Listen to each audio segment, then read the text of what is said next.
السلام علیکم ورحمۃ اللہ وبرکاتہ۔ امید ہے آپ تمام حضرات خیر و عافیت سے ہوں گے۔ اللہ تعالی ہم سب کو خیر و عافیت سے رکھے۔ بہت سارے بھائی ہمارے ایسے ہیں جن کو یہ شکایت رہتی ہے کہ ان کی رزق میں برکت نہیں رہتی، آمدنی ان کی جو مہینے کی آمدنی ہے، منتھلی آمدنی ہے، وہ انہیں کافی نہیں رہتی۔ حالانکہ وہ اپنے کام میں صبح سے لے کر شام تک پورا وقت دیتے ہیں اور محنت اور لگن کے ساتھ میں وہ کام کرتے ہیں۔ بڑا بزنس ہے اور اچھا سیل بھی ہوتی ہے، سب کچھ ہوتا ہے، لیکن پھر بھی کیا ہے کہ رزق میں برکت نہیں ہوتی۔ اور کہتے ہیں کہ مال آتا ہوا تو دکھتا ہے کہ سیل ہو رہی ہے، مال آ رہا ہے، پیسہ آ رہا ہے، دولت آ رہی ہے، لیکن جب اس کو پیچھے مڑ کے دیکھا جاتا ہے تو کچھ نظر نہیں آتا۔ جیسے آتا ہے اور اس سے تیزی کے ساتھ چلا جاتا ہے۔ تو سب سے پہلی بات تو ہمیں یہ سمجھنا ہے کہ برکت جو ہوتی ہے وہ اللہ کے حکم کے مطابق کام کرنے سے ہوتی ہے۔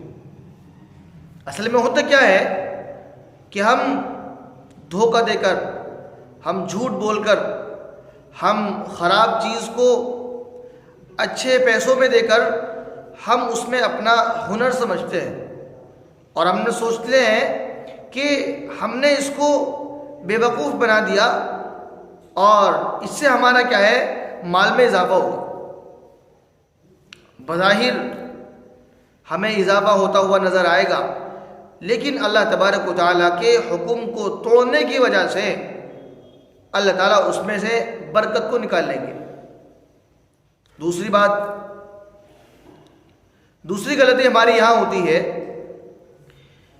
کہ اللہ تبارک و تعالیٰ فرماتے ہیں کہ جو بندہ نمازوں کی پابندی کرے گا تو اللہ تبارک و تعالیٰ سب سے پہلے جو فرض نماز کی پابندی کا انعام اللہ عطا فرماتے ہیں وہ یہ ہے کہ اللہ اس سے رزق کی تنگی کو دور کر دیتے ہیں۔ سب سے پہلا انعام اللہ تعالیٰ رزق کی تنگی کو دور فرما دیتے ہیں۔ تو اس لیے ہمیں چھوٹے چھوٹے کام کرنے ہیں تاکہ ہمارے رزق میں برکت پیدا ہونے لگے، ہماری روزی میں برکت ہونے لگے، ہماری آمدنی میں برکت ہونے لگے۔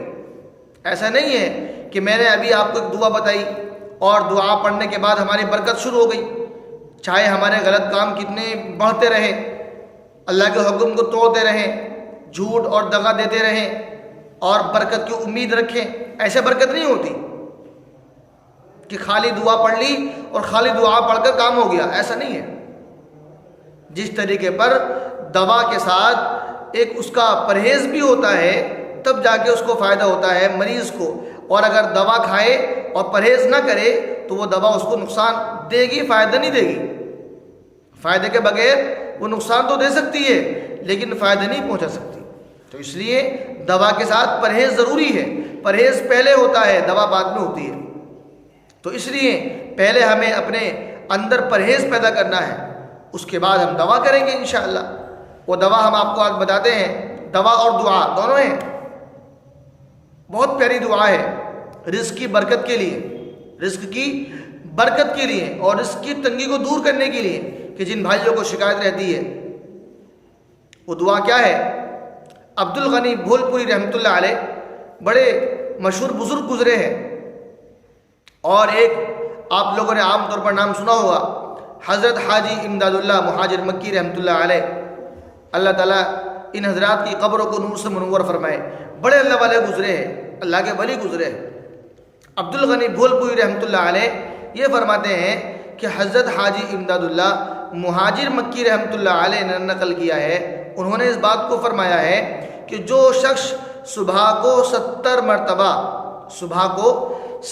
مرتبہ اس آیت کو پڑھے گا تو اللہ تعالیٰ اس کی رزق میں برکت پیدا فرما دیں گے۔ وہ آیت کون سی ہے؟ آیت یہ ہے، اللہ لطیف بعبادہ یرزق من یشاء، وَهُوَ الْقَوِيُّ الْعَزِيزُ.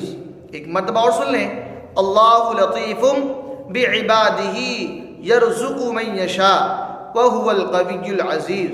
صبح کو 70 مرتبہ روزانہ اس کے پڑھنے کا اہتمام کرنا چاہیے. انشاءاللہ اللہ تبارک و تعالیٰ اس کی برکت سے ہماری روزی کے اندر برکت پیدا فرمائیں گے.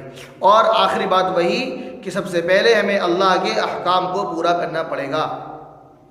اس لیے ویڈیو پسند آئی ہو تو اس کو شیئر کریں، کمنٹ کریں اور اس کو لائک کریں. السلام علیکم ورحمۃ اللہ وبرکاتہ.